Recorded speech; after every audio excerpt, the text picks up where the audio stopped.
ए मोनालिसा के अखवा के दुनिया दीवाना बा।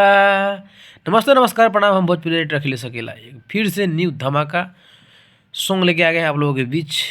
कुंभ मेला में मोनालिसा वायरल सॉन्ग, चलिए सुनाते हैं बिना किसी देरी के।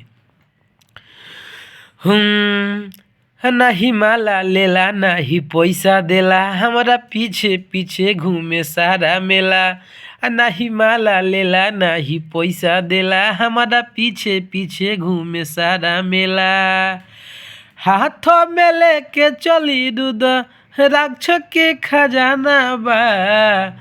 हाथों में लेके चली दूध राक्ष के खजाना बा।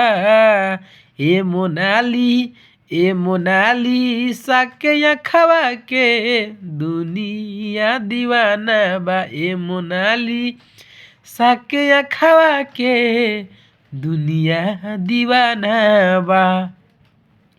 यह सॉन्ग काफ़ी ट्रेंड होने वाला है, तो आप लोग सुनते रहिए अंतरा, और फटाफट इसको रिकॉर्डिंग करवाइए और चैनल को सब्सक्राइब लाइक कमेंट कर लीजिए। इसे तगड़ा हिट मैटर लिख के डालते रहेंगे, आपके पास नोटिफिकेशन पहुंचेगा, बेल आइकन दबा लीजिए घंटी। चलिए सुनाते हैं अंतरा। हे मेला घूमे प्रयाग राजो में आईनी, सोशल मीडिया पर हम वायरल हो गईनी। मेला घूमे प्रयाग राजो में आईनी, सोशल मीडिया पर हम वायरल हो गईनी। चारू ओर चर्चा चले, चारू ओर चर्चा चले, ऐसन जमाना बा। ए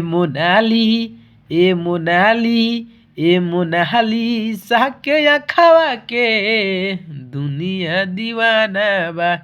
ए मोनालिसा के अखवा के दुनिया दीवाना बा।